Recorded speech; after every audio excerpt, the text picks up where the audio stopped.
Monday Night Football, baby. Miami Dolphins. Fans for the win. Big dog, dog. Hey, don't count us out, though. Don't count us out. Don't count us out, says Tyreek Hill, walking off the field after the Miami Dolphins on the road in Los Angeles keep their season alive, just barely, with a 23-15 win over the Rams, a game that will be remembered, well, if it's remembered at all. If it's remembered, it will be remembered for defense on both sides of the ball and two potent offenses not being able to get into gear.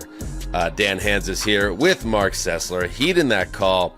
Sessdog, let me check out the team stats here. Total plays, 53 for the Dolphins, 68 for the Rams. Total yards, 238 for Miami, 327 for the Rams. So about 550 total yards of offense in this game. And I don't think I am alone. That is not what I was expecting at all on Monday Night Football. No, I think we talked about it on Thursday as having sort of shootout potential based on doubting the back half of the Rams defense in terms of being light. The Dolphins secondary had injuries tonight and was light, and then none of it goes that way at all, which is, I guess, these island games, they have various levels of meaning. I think this is probably lower on the scale of that. But if you're a Dolphins fan, you saved your season tonight in terms of still being relatively in the hunt for a playoff bid. You are, and they've got the Raiders and the Patriots up next. That's very manageable. So I agree with Tyreek Hill. And to hold the Rams when you've got your full core of receivers back to 238 yards, I think it's meaningful. They put a lot of pressure on Stafford. They sacked him 4 times. It's the kind of thing where they don't care if it was a super diamond shiny pretty victory. They had to fly across the country into Los Angeles. They handle it, and it's guys like Zach Sealer who had one of the games of the season for him that just is creating disturbances for the Rams all night long. And to that sense, it's meaningful in the sense that Miami would have been done had they lost tonight. They are gone, and they're probably more in line for a top 7 or 8 draft pick instead of the fact that they're 2 games out of a playoff spot at the moment. Yeah, you look at these teams traveling across the country. Look no further in the AFCs than the Dolphins' rival, the Jets, who had a similar situation, season on the line. They're going to play an NFC West team in their building. They get run out of that building, and they're a laughingstock. The Dolphins, to their credit, they go on the road in a game where I think a lot of people, with the Rams playing a much better brand of football in the last month, you would have thought that the Rams could have, taken care of business here. And to that point, and to mention, the Cardinals. I mean, the Cardinals, I don't think we mentioned this on the flagship program, Sessdog, but the Cardinals lead the NFC West as we get closer to Thanksgiving, but it's not by some dominating stretch. They're 6-4, but that's enough in this very odd year so far because you have the Niners that are still figuring things out. They just got over 500 with their win, and for the Rams, and Aikman was really keyed in on this on the telecast, you're going to be kicking yourself for not playing better on the stage in this game, because when you're in this type of dogfight in a division where no team really is standing out, you can't be giving away a game and not performing at the level that's expected. And I'm going to now pivot to what I thought was just a dreadful game by Sean McVay in terms of his decision making. And I know, Mark, that, and we all know, as much as the Sean McVay, Kyle Shanahan tree is praised, as they should be, for revolutionizing offense and, routinely fielding a winner or a championship worthy type team.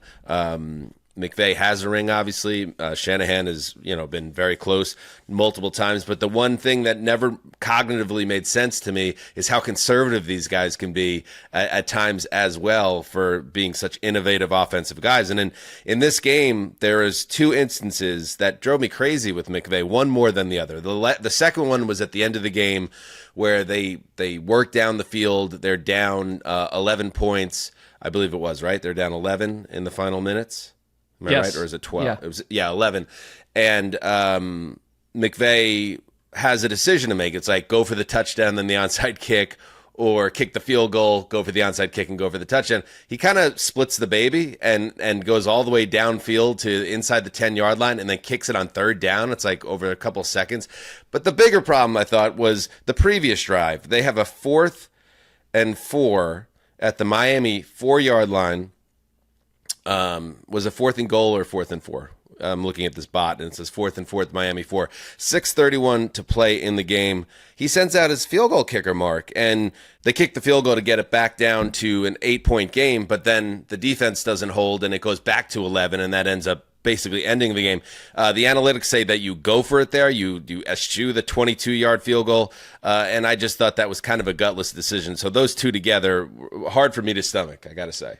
I get that. I think, Rams fans, and we certainly know, talking to Jordan, you've got to live with this with Sean McVay. It's just sort of the experience of the McVay offense, and it certainly is not unlike how Shanahan creates some annoyances for Niners fans on the same front with some of that conservative nature, but they're just a hot and cold offense in general too, and I wonder if there's some lack of trust, because like the Matthew Stafford to Cooper Kupp connection is one of the more aesthetically pleasing things we have in the NFC, and yet then they just break down. And so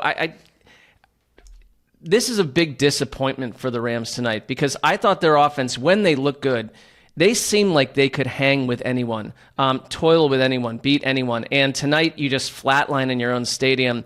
And it comes down to those kinds of decisions. I didn't have a problem with kicking the field goal early and then hoping if the onside kick, which is a tall order, we get it in this league now, works, that You're talking about their last possession. Their last possession. I had much less of an issue with that because they were kind of screwed either way, because the NFL has ruined the onside kick. So right, and in that world, it's like you hope for a deep pass DPI or something. But they're in that position, Mark, because they decided on the previous possession to kick the field goal, because as Bill Barnwell pointed out, yes, you kick that field goal, it makes it a one-possession game, but you're guaranteeing that you need two essential coin flips. You need to get the two-pointer and the touchdown when you get the ball back. If you go for it on that instead of kick the field goal, score a touchdown there, that means you can win with another touchdown drive. So you're really threading the needle, and I think more than anything else, and this is not some piss-poor offense or pop-gun offense that doesn't have players that could step up and make that big play in a crucible moment. You have Matthew Stafford, a borderline Hall of Famer at quarterback. You got Kyron Williams, who lives for scoring touchdowns in this game. You have on the outside two of the best wide receivers in football, on the outside in the slot in Cooper Kupp and Puka Nacua, and yet you send out your kicker. I've already dwelled on it, but I think that's the other thing I'll remember is like, man, these Shanahan McVay guys, as brilliant as they are, sometimes it just drives you crazy with how conservative they can be. I know you also suffered a critical fantasy defeat via some of this, and that's tangential too. But flip side to that, when it's 20-12, and Miami, and after all that first situation with McVay, and the Dolphins get the ball back, Rams, you got to stop them. And it's 3rd and 6. It's 20-12, deep in the fourth quarter, and here's your chance to get the ball back and create a tie. And instead, it's their 11-yard strike to Odell Beckham. I thought that was one of the biggest plays of the game, where Odell Beckham, I can't get on the Rams defense in this game. I'm not getting on them, but I'm saying like the Dolphins went and did what they needed to do there. But that was a huge third down. That was a huge third down conversion. Then you get Malik Washington for 17 yards. Then you get the field goal to put you up 23-12. And there's not enough time for the Rams and the way that their offense is playing tonight to get back into it. Yeah, they forced 2 turnovers, the Los Angeles defense. They got after Tua, so did the Dolphins, which is not defense. easy to do, because he gets rid of the ball so quickly, but they sacked him 3 times and kept him uncomfortable. They held down Jalen Waddle and Tyreek Hill. I know Hill had the 1-yard touchdown pass, but with Jared Verse there and Kobe Turner, their defense, it's a homegrown, really good defense that did the job. The offense just kind of no-showed in a big spot. And on the Dolphins side, that's Odell Beckham is an interesting player because he's one of the most famous players in the league, but now at this stage in his career, he's the 3rd wide receiver for an offense that doesn't often use 3 wide receiver sets, so he's been playing about 10 snaps a game. He saw a slight uptick in this game, and he made the big catch. So, credit Odell. It's good to kind of just see him and him making a big impact play that helps seal the win for the Dolphins. And, the rest of the Dolphins offense, very quiet in this game. HN, they tried to get him going. They couldn't get HN going in the office. Raheem Mostert has been kind of phased out of this offense, which is crazy considering he had 20 touchdowns last year. And then Tua, I thought Tua played, a hot and cold game. I cannot believe on that one interception. I mean, this guy, I know he takes jiu-jitsu to protect his head. This guy's the most famous brain injury patient in the NFL. Right, and he's lowering his head on a attempt of a tackle. First of all, Tua should not be attempting any tackles. On top of that, he should certainly not be lowering his head. He takes a knee to the side of the head, does not miss any time. We have some sound on that? Interception even when they put a tackle. How do you feel? Yeah, I feel good. Everything's good. Okay. I went up to that dude that intercepted me and asked him, bro, you couldn't just ran out of bounds or cut back? It's like, you seen me and I seen you. You wanted to just run me over. He told me after the game there was there's no room there. There was nowhere else to go. So, he got to do what he got to do to help his team win games. And I wasn't planning on using my head to go hit. Hopefully this is a learning lesson for Tua, yet another learning lesson that's not how the NFL works. People aren't concerned about your physical well-being, and they're not going to duck out of bounds. So just stay out of the way, kid. Just protect yourself. That is my unsolicited advice. The Dolphins will survive without you trying to make a tackle on an interception. When Alex Smith came back from the obviously grisly knee scenario, leg scenario, and watching him wasn't fun because you were just sitting there sort of silently praying to someone somewhere that nothing would happen to him. That is how it's been watching Tua on some of these things, but he seems to not give a f***. He couldn't be more basically I'm just going to go do what I want to do. That response was you're worried about my head? I'm not. I'm just going to go play. So I don't know. There's a disconnect there. We're all concerned about it. He seems to be he's laughing. He's chuckling through. Right. Yeah. I think, I don't want to be the old man shouting at the cloud, shaking my fist. But I'm sure there will be some talking heads that will get after Tua on this in a real meaningful way, in a serious way. But I would just say, be careful, bud. Anything else on this game? We'll take out the Dolphins' upcoming schedule. It's nice because it's the Raiders, and then it's the Patriots are a different situation than they would have been a month ago. We get that. In fact, they have more hope than some of these other teams in the division. Then the Packers. So you've got a chance to climb back in. That's why I think tonight mattered so much for Miami specifically. Had they lost, we're talking about draft picks. Yeah, to use an Aaron Booneism, it's all in front of them because the division's gone. Obviously, the Bills are going to win that. But at 3-6, it's a narrow path, but you have, and I know the Patriots are a little bit better now, but they're still not a good team. The Raiders, the Patriots, and the Jets in the next 4 weeks are three of the worst teams in the AFC. So if you take care of that business, and then you see what happens in Green Bay, there's a chance. There's a chance that there's a path back there. But I also have to say, I didn't see enough in this game to feel like I'm watching a playoff team here. In fact, I am underwhelmed by the Dolphins, even with Tua's return, that the offense is just not back to where it was during the good old days. I'm talking the good old days are last September and October or whatever.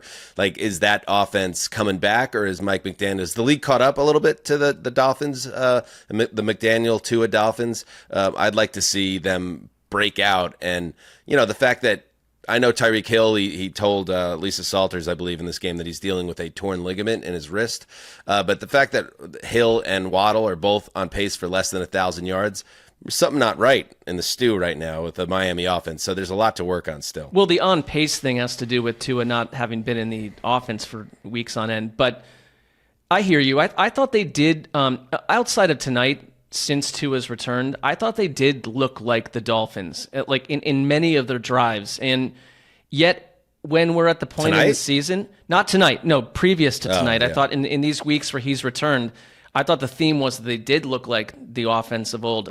But now we're at the point in the year where Tua's wearing headscarves and stuff when he's, in these games. So it's like, that's when I get concerned about Miami, when like you're having to go play teams in cold weather and there's elements and you're not down in 106 degree steamy South Beach when you're like, the opponent can't breathe and they're like just simply wondering when they'll get on a plane filled with oxygen. Like that's a nice setup for the Dolphins. But now we're in the tough part of the year where like the Mike McDaniel experience has not worked. So I'm with you, but I do think just because the league is so mediocre, if you look at some of outside of like 4 or 5 teams, the league is so watered down and mediocre that I don't count Miami out. And that's typically what I don't do. I'm ready to wave goodbye to these teams, but like not with the Dolphins and not even with the Rams. If you look at the Rams, the Rams have the Patriots and the Eagles and the Saints. Like that could be, they could go 2, if they go 2-1 there, you're still hanging around, but they do have a tougher schedule down the stretch after that.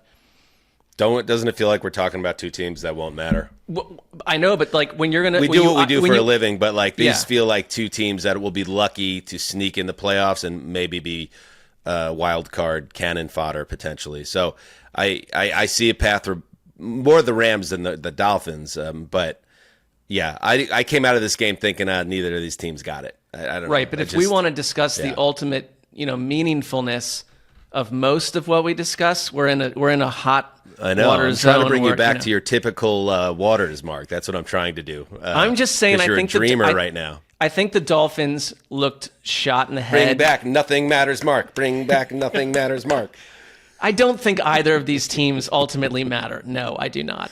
Okay. By the way, the stats, because you said it's like Tyreek Hill is not on pace for a Tyreek Hill season only because of Tua.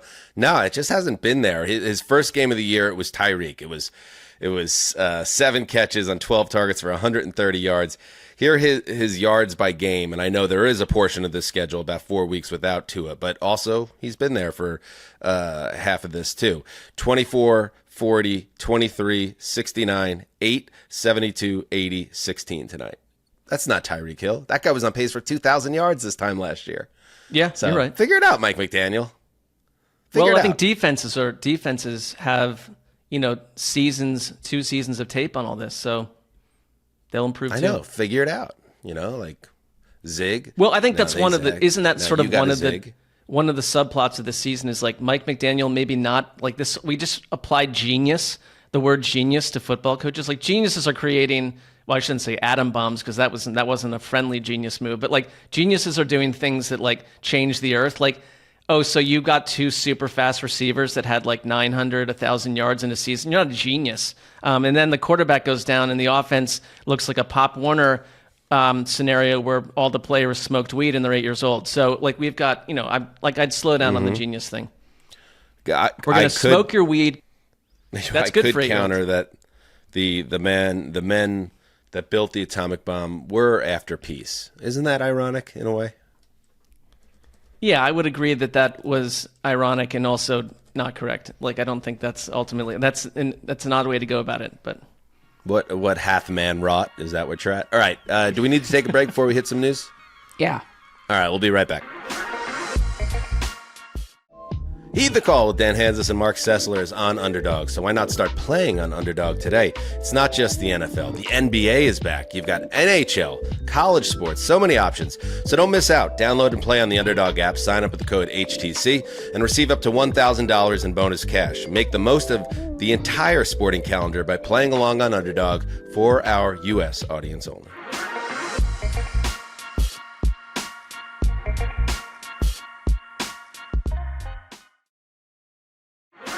All right, we're back. A little bit of a cinema fog of war, the Barbenheimer thing.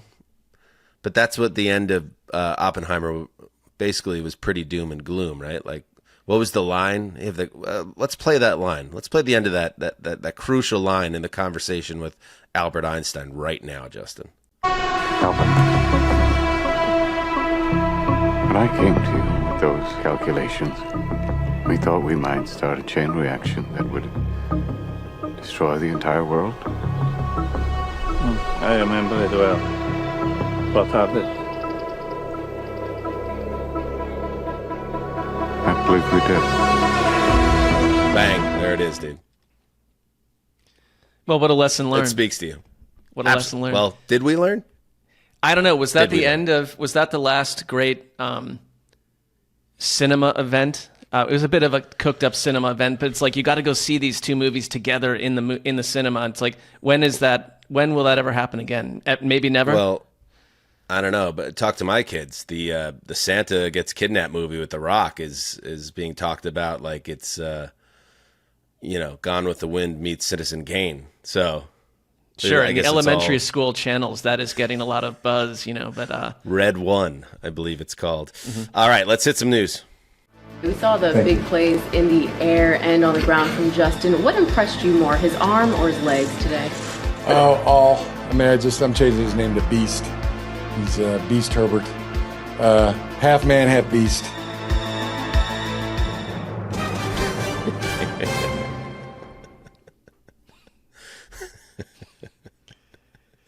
I love that guy. Jim Harbaugh. High on his quarterback. I'm high on his quarterback, too. Let's start with, the drama in Big D. The Cowboys, obviously, one of the biggest disappointments in football this season, going down the tubes.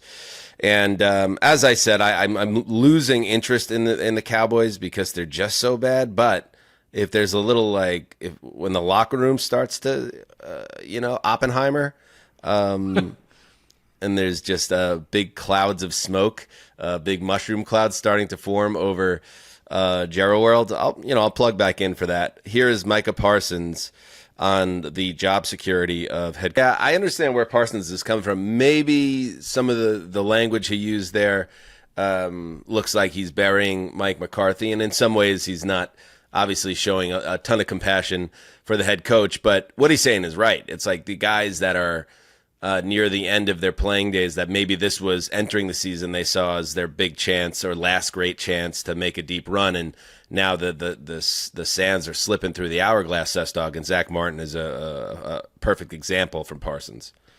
Like Zach Martin was brought up in whispers before the trade deadline, which that surprised me because that was someone you talk about as a foundational player on that team. It didn't come from the Cowboys, but that's an example of when you listen to the way he said it when he's got microphones pressed in his face, where it feels a little softer to me than when you read it. But I don't know. Like, I get it because you're the player, and so these guys that you are out in the field with matter to you, and like they're the ones that are really kind of your fellow soldiers. But that is not what you want to hear a player say about their coach. I'm not going to say it's disrespectful or something, but it just kind of tells me that could you imagine a Lions player saying that about Dan Campbell right now? Like, that's the difference to me. It's like there's certain coaches, and we talked about it last night, that like come in like the Mike Tomlins, like they are the alpha center of the heart, the beating heart of the team. And I think that Mike McCarthy's just a little adjacent to that. Despite the fact that before the season he did a good job. They won a lot of games, but this year, the wheels are falling off, and like you don't get a sense that Mike McCarthy has any sort of autonomy, control, or creativity to get them out of it. And the players are going to start to talk because I think the Cowboys' experience has been extremely negative. It's little things like you remember the thing that's out there about when they go to the weight room, you've got like fans walking by staring at them. I know in our old office, like I'd be typing and there'd be like tour groups coming by watching me on my computer. And for some reason it agitated me, or for good reasons. But these guys are saying like when I go try to do my workout, I've got like Cowboys fans staring at me like through a glass window. And it's like, what's going on here? Are we a zoo? Hard. Well, no, but it's like, are we a zoo or are we like actually like trying to win something here? And so I don't think Mike McCarthy has the like unparalleled support of the team, and this is a verbal example of that. Sure, I agree with you. You don't think that you think that like they're over complain? Like, I would not want to be working out as an NFL player and have a bunch of like, jabronis walking by staring at me and like taking photos of. You know what? I didn't care about the tours either at NFL Media. That was always something that bothered you way more than me. Well, they often happen. I'm like, I don't want you to take this. I want you to take this just as in a more factual way. But they often happen on Sunday mornings early when I would have to drive into the office, and I'd get there way earlier than I needed to. And it was the ownership groups of the visiting team playing the Rams or early morning school groups or groups of people that were going over to the stadium. And so, like, a lot of times I would be in there alone with like an Andrew Mark, I worked Siciliano. there for like 2 or 3 years. There were I know, but I'm dozens just saying, and dozens of groups that passed by the glass when I was there as well. that is true. Never bothered me. Never bothered me. I think it's my personality. Like, I was pressed Also, up a little right. presumptive that you thought they were looking at you. I mean, let's talk about that. I don't think they were looking at me, but it's like also the way that they put that cubicle. Like, my computer was facing the window, and so like they could just be, they're staring at my computer and just like, What do they call that? Main character syndrome? that's not what it was. I was the only one they were looking at. Justin, you get a little bit of that MCS from the Cess Dog there with the walking tours? Of course, Justin's going to agree. Oh, Gravedigger. Yeah, I seem to recall when I was on the other side of the glass watching you guys tape the pod. Anytime someone would walk by, like, Dan, you're a good job of just like staying focused. Greg, Thank same you. thing. Mark's always like, "Who's out there? Hello, you're looking at That me. is, Wow, that is fictional nonsense. That is You're like a that little is goldfish fictional just nonsense. looking out to the world around you. That is fictional nonsense, and Justin knows that he needs to agree with Dan in situations like this, and that's what he did. Good little boy. He does little not boy. need to agree with me. He's simply pointing out a But that a I'm not fact. talking Yes. about the podcast studio, which you couldn't even. There were people that would do that, and that we'd all talk about that. And like, you know, main character syndrome. One of us had a football signed, like, falsely by a football coach, put up next to the window for people to walk by and see. So, you know, I thought that was entertaining. So. I had no football signed. That Dabo? was a gift to me from the great Dabo Sweeney. You of know what I'm saying? Like, Clemson for my work in the community, sir. Which, by the way, I don't know what happened. You know, that's a dark place now, that studio. But like, I don't know. They never sent me back any of my stuff in that studio. I had a lot of stuff in that studio. You know what? And by the way, like, if anything, at least through my words, I always supported you on the Dabo Sweeney civilian work. Like, I thought that I know you didn't do I it. built orphanages outside Clemson's campus. Yeah, I wanted to at least raise up the concept that it was a possibility. You are right. None of that was sent back to anyone. They probably put it into one of their little bonfires outside of SoFi next to that little ridiculous pond. That's what I'd say they probably Although did. it might have been hard to get all that stuff out of there without slipping on all the blood on the floor, you know? Well, Anyway, let's get back to it. All right, let's get into it. All right, so there you go. this has reached new levels of absurdity. Let's get to some quarterback controversies. Here is Shane Steichen, Colts coach, on the Joe Flacco situation. I talked about this on Sunday, how some of the second guessing or the 2020 is hindsight. It's rich in the Twitter echo chamber.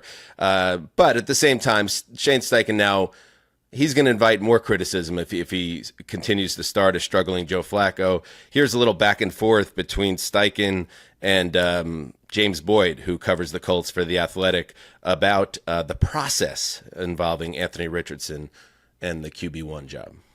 Shane, and again, this is just to, I guess, clear the air or get some understanding. When we talk to you, we talk to AR, we talk to Cam Turner, like, no one will say specifically what Anthony needs to work on. Can you just explain, like, what he did or didn't do or must do, not do to improve? Because everything that we always hear is, everything. Or he has, like, can anybody be specific about this? Yeah, I think it's just consistent with the process. That's what it is. Just you got to go through the process every single day, and that's where it's at. You know what I mean? He's a great person, phenomenal human being. Like I said, not ever losing faith or trust in him. We're going through a process right now, and that's where it's at.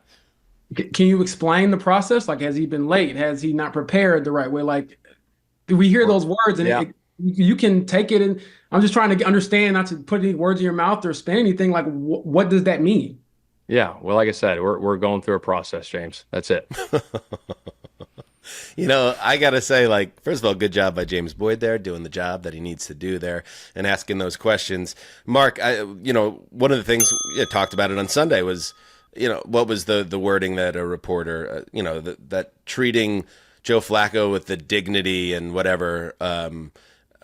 Maybe this is Shane Steichen. I'm sorry, but like, maybe this is Shane Steichen treating Anthony Richardson with some dignity and respect, because behind closed doors, they think there's a lot for this kid to work on, including maybe he didn't even shut down the fact that he's maybe not doing his homework or doing some other things the right way. He left the door open on that with his response. Like, maybe that is, they're protecting him because he's so underprepared for the moment at this time. Yeah, like that answer, I mean, it's coach speak, but that answer was so under layers and layers of like head coach jargon to basically provide no detailed information at all about what they actually think about Anthony Richardson, that it just tells me, like, look, like it's a fair question, and the reporter did I like the follow-up question too, like, can you please just try to give us something? And when you get nothing, that it just tells reminded me of me, like Sessler, a Super Bowl week when you're in that scrum. Like you're not taking one word answer. You're following up and you're following up and you're following up, Sessdog style. Well, it depends. Early on in the process, I probably would try to get second and third questions, but then a couple years in, you're like, all right, this story is going to be on the site for about 8 hours. Like I'm in between like 500 pounds of smelly men flesh, like with their armpits in my face. So it's like one question might be enough. But in this case, you know who hated that more than anyone else, by the way? Who? Wes. Wes was a born football man. He loved to talk the game. He loved to write about the game. He loved everything about the sport and the history of it and the strategy of it and just chopping it up with his buddies. And we were his buddies, and we were very lucky to be that. But Wes did not like being on the beat. Wes did not like being pushed up against sweaty men in collared shirts. And he was very vocal about it, whether it was the Combine or the Super Bowl or whatever event we were at. He, the one I'll never forget was when they stuck the Super Bowl in New York, and it was, you're just praying you wouldn't get a blizzard at some point. And I think you and Greg were up in Manhattan, and because Wes and I were covering the Broncos and Seahawks, and my team, the Seahawks, were literally in the hotel next to us and down in Jersey City. But Wes had to take, like, each morning some cavalcade of cars to get. One time it was on a boat. Like, there's like all these things to go find the Broncos in some other part of the city. And he had showed up with all his luggage having been lost. And he had bought a coat. He had no coat. And I think the other thing with Wes, it's like he's got no luggage. He's got no clothing. He doesn't want to do this. And it's like you got to get up early, depending which team you cover. And like, Wes in Super Bowl week. He didn't like doing that either. Well, yeah, like Wes in Super Bowl week, like you want to stay out late. We liked our hotel nights, and then it's like you got to get up at 6 a.m. So, yeah, point being to Steichen, like I think he's just sort of just saying, hey guys, like he's not ready right now to play, and like we know better than you. We're watching him all the time, and we've made this decision, and you've got this super. Whether Joe Flacco's playing well or not, like he's ready for any situation, and this other player is not ready for almost any situation. Right. And, not to belabor it, but when we talk about, wow, I can't believe the Colts are showing the veteran QB more respect and dignity or whatever, like this could very well be Shane Steichen trying to protect this kid. I think he's not ready for prime time. So, like, try looking at it from a different perspective instead of just assuming that there's some type of gross incompetence going on about not letting this young superstar eat. There's nuance potentially at play here. They took him when they knew that he had like already a super raw college career. And so this was an experiment. And like, it's not surprising to me that he's not ready to start like NFL games, game after game at this point. We've got a stopping point, and there are quarterbacks that bloom in year 4, year 5. That wasn't the plan. That's not why you take him in the first round, but that might be the case. Right. It seems like it's heading toward next year will be decision time, and they're going to give themselves more rope, and they're just trying to figure out how to handle this weird in-between process right now. Not easy. Finally, yes, Justin, if this is about the Titans, I'm going to lose it, dude. I will punch you through the screen. Tough loss in the fantasy match. What I'm doing. Okay. I wish I hit this about 5 minutes ago, but I've been searching for it. Here it is. It's about me. Sorry it's late, but it's better in than not in at all. You are, Justin, what is the Tom? Hit the Tomlin drop. Go ahead. I have a new Tomlin drop. BTW. For yourself? Justin has been an asset to us, man. I was thinking of using it for Mike next time we have a Money Mike seg, but here it is. You know I'm a degenerate. Absolutely, yes. Finally, Matt Eberflus talks about it on the Sunday show. It felt like things are so bad with the Bears right now that heads might roll, whether it's the play caller, Shane Waldron, or, the quarterback and Caleb Williams, or the head coach and Matt Eberflus. Well, Eberflus spoke to reporters. He's still employed. Right now, everyone's still where they are, including Caleb Williams as QB1, as he should be. But at the same time, Eberflus is making it clear that there's some hard conversations happening behind closed doors. There will be changes, adjustments being made. Again, I'm not going to disclose those right now. I'm not at that point in the process. Monday's a long day, in terms of the evaluation of everything, in terms of, lineups, in terms of the, coaching, in terms of how we need to do better, in that coaching, and how we need to do better in the communication in game, during the game, after the game, prior to the game. So it's important that we take time to make those decisions and make the right decisions. That's for the Bears, best for the Bears going forward for this week and then going into the future. Okay, I speak fluent coach word salad, Mark. I know you do as well. Not as good as the German that you have, but mastered. But that means I'm about to take play calling duties away from Shane Waldron and give them to someone else. Maybe I'll do them myself, but that will be the change I'm making. So someone has to get thrown to the wolves, and very clearly to me, it will be Waldron, and it's just a matter of time before that gets announced. Yeah, like the scapegoating process typically starts with the coordinator, and more heads will roll at some point here. I think we all probably understand that, but it probably helps Eberflus that he's a defensive minded coach. I hate that term, but that it's not he's not a McVay, so it's not his offense. So he can kind of say, look, what I came here to do, we are executing, we're growing, but this other guy over here, other side of the building, not loving that. And, it is fair. Like they've scored, they haven't scored a touchdown since week 8. They've scored 27 points in the last 3 games. They're 31st in yards per play, 30th in yards per game, 30th in yards per pass, 28th in yards per carry, 32nd in sacks allowed per pass, and 31st on third down. So because there are only 32 teams in our league, it would be tough to be worse than they are. And so it is fair to look at Shane Waldron and say, and also this is a team that has the unusual world of multiple player meetings that they're requesting with the coaches, coach us up more. We need more definitive coaching, press on us more. And you've got a rookie quarterback getting his head knocked off week after week. So it is the perfect stew of the offensive coordinator being demoted very soon. Yes, and as I said last week on this very program, there's a timing with this for coaches when you want to be able to flip this lever or lever, depending on what region you hail from, at the end of the season. You want to do it in January. So that is, you got to throw somebody to the alligators if you're a head coach. But when you're forced to do it in season, you're the one that gets fed to the alligators if things do not turn around by January. And I don't think they're going to turn around for the Bears. I have a very bad feeling about the rest of the season. I think there's going to be a number of people being sent to the Bahamas on paid leave. Absolutely. All right. Real quick, spin through the league, a few injury updates. The Bucs have been savaged by injuries this year, and it looked like they might have lost their left tackle, Tristan Wirfs, to a season-ending knee injury on Sunday. However, it turned out it's an MCL sprain, so not a ACL tear or anything season-ending. That's after the MRI came back.